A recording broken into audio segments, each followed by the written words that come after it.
Greetings students. Today we are going to learn about one of USA's leading shoes and apparel company, Nike. Most of us at least once must have heard the name of the company Nike.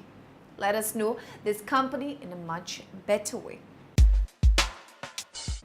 Nike Incorporation is an American multinational corporation that is engaged in the design, development and worldwide marketing and selling of footwear, apparel, equipment, accessories and services. The company is headquartered near Beaverton, Oregon in the Portland metropolitan area and is one of only 2 Fortune 500 companies headquartered in Oregon. It is one of the world's largest suppliers of athletic shoes and apparel and a major manufacturer of sports equipment with revenue in excess of US $24.1 billion in its fiscal year 2012. As of 2012, it employed more than 44,000 people worldwide. The brand alone is valued at $10.7 billion, making it the most valuable brand among sports businesses. The company was founded on January 25, 1964 as Blue Ribbon Sports by Bill Bowerman and Phil Knight and officially became Nike Incorporation on May 13, 1971. The company takes its name from Nike, green Nike pronounced the Greek goddess of victory. Nike markets its products under its own brand as well as Nike Golf, Nike Pro, Nike Plus, Air Jordan, Nike Skateboarding and subsidiaries including Hurley International and Converse.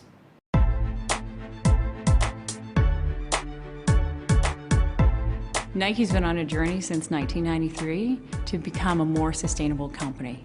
We decided to create the Nike Environmental Apparel Design Tool so we can engage designers at the earliest point in the process so we could see the greatest impacts downstream. The Nike Design Tool was created to make it easy for designers to make good choices. So at the moment a designer starts to sketch a shirt, we're able to tell them how are they doing around reducing waste, how are they doing around choosing environmentally preferred materials. Nike is releasing the tool because we believe that collaboration and transparency is important to move the industry towards more sustainable innovation. We have seen how this tool has really reduced our overall environmental impact as a company, and we would love to see that reduction throughout the entire industry.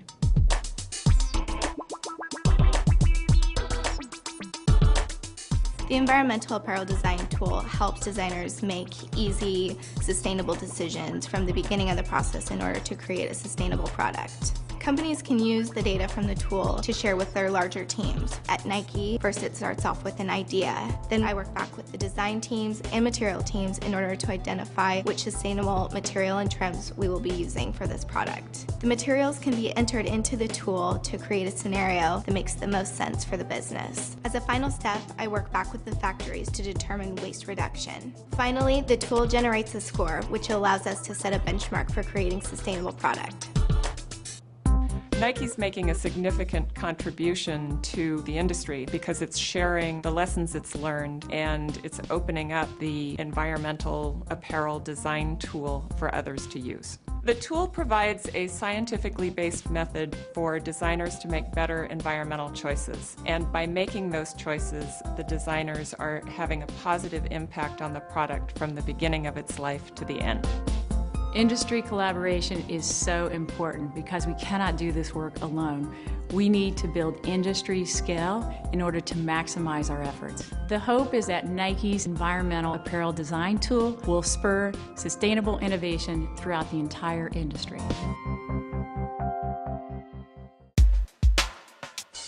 Nike, originally known as Blue Ribbon Sports, BRS, was founded by University of Oregon track athlete Philip Knight and his coach Bill Bowerman in January 1964. The company initially operated as a distributor for Japanese shoemaker Nisuka Tiger, now ASICS, making more sales at track meets out of Knight's automobile. According to Otis Davis, a student athlete whom Bowerman coached at the University of Oregon, who later went on to win 2 gold medals at the 1960 Summer Olympics, Bowerman made the first pair of Nike shoes for him, contradicting a claim that they were made for Phil Knight. Says Davis, I told Tom Brokaw that I was the first. I don't care what all the billionaires say. Throughout the 1980s, Nike expanded its product line to encompass many sports and regions throughout the world. In 1990, Nike moved into its 8-building world headquarters campus in Beaverton, Oregon. Nike Incorporation will buy back $8 billion of Nike's Class B stock in 4 years after the current $5 billion buyback program is completed in second quarter of fiscal 2013. Up to September 2012, Nike Incorporation has bought back $10 billion of stock. Nike produces a wide range of sports equipment. The first products were track running shoes. They currently also make shoes, jerseys, shorts, cleats, base layers, etc. for a wide range of sports including track and field, baseball, ice hockey, tennis, association, football, lacrosse, basketball and cricket. Nike Air Max is a line of shoes first released by Nike Incorporation in 1987. Additional product lines were introduced later, such as Air Horace, which debuted in 1992. The most recent addition to their line are the Nike 6.0, Nike NYX and Nike SB shoes designed for skateboarding. Nike has recently introduced cricket shoes called Air Zoom Yorker, designed to be 30% lighter than their competitors. In 2008, Nike introduced the Air Jordan XX3, a high-performance basketball shoe designed with the environment in mind. In 2004, Nike launched the SPARQ training program or division. The 2010 Nike Pro Combat Jersey collection were worn by teams from the following universities: Miami, Alabama, Boise State University, Florida, Ohio State, Oregon State University, Texas Christian University, Virginia Tech, West Virginia, and Pittsburgh. Teams will wear these jerseys in key matchups as well as anytime the athletic department deems it necessary. Nike's world headquarters are surrounded by the city of Beaverton but are within unincorporated Washington County.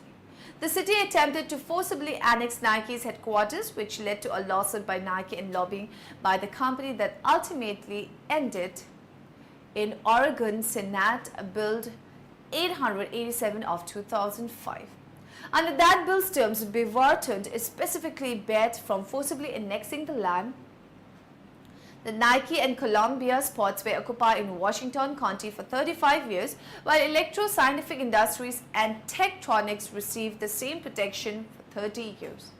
We have a mission statement that says to bring innovation and inspiration to every athlete in the world, and there's an asterisk on the word athlete and a footnote that says if you have a body, you're an athlete.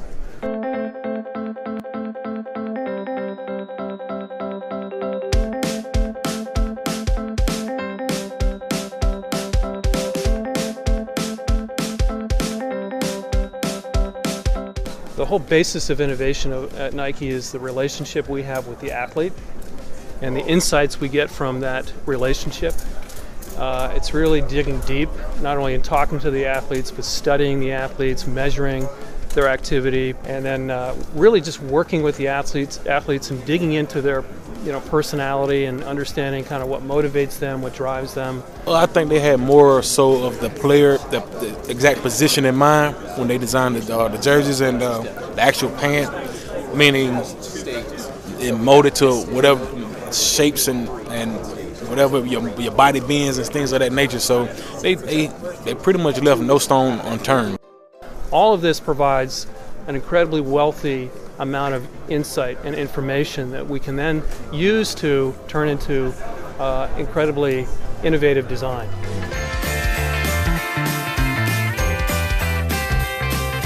Well, yeah, Nike's was co-founded by Bill Bowerman, who was a coach at University of Oregon, and he was the quintessential eccentric, obsessive, fixated inventor type.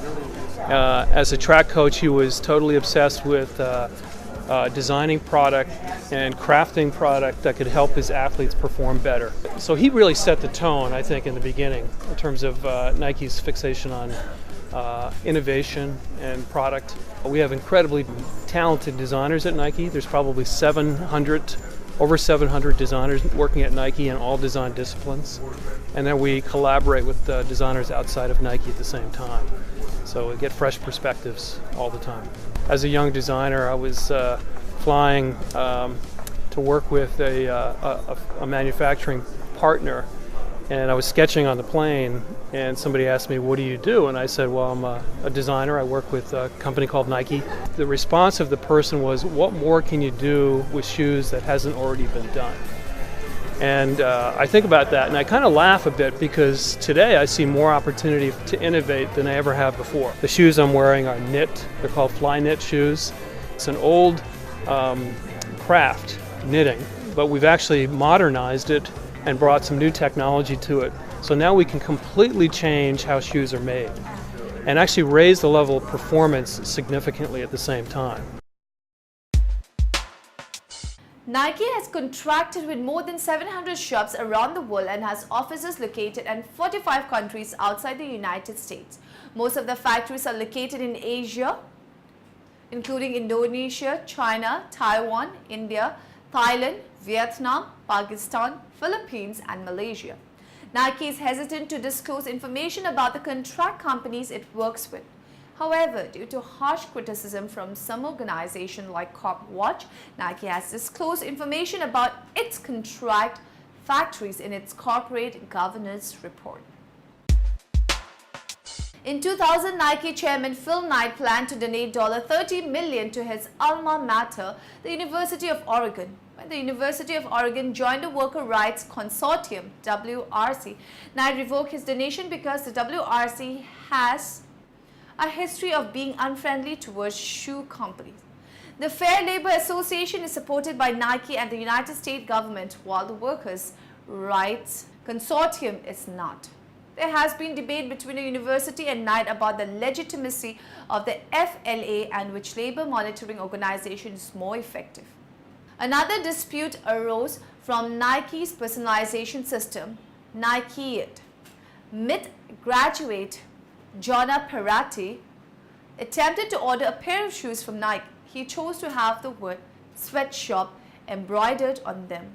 Nike sent Peratti an email explaining that his personalization request could not be granted for one of four things. It contained another party's trademark or other intellectual property, the name of an athletic or team Nike does not have legal right to use, profanity or inappropriate slang, or was left blank. Peratti replied, expressing to Nike that his personalization did not contain content violating the aforementioned criteria. Nike responded by allowing Peratti to alter his personalization, and Peratti chose not to change it and cancel the order. Ironically, the publicity led to Nike selling more of the personalized shoes. So students, we got to know about the various aspects of Nike. Hope you must have got useful information about the company. Have a good day ahead.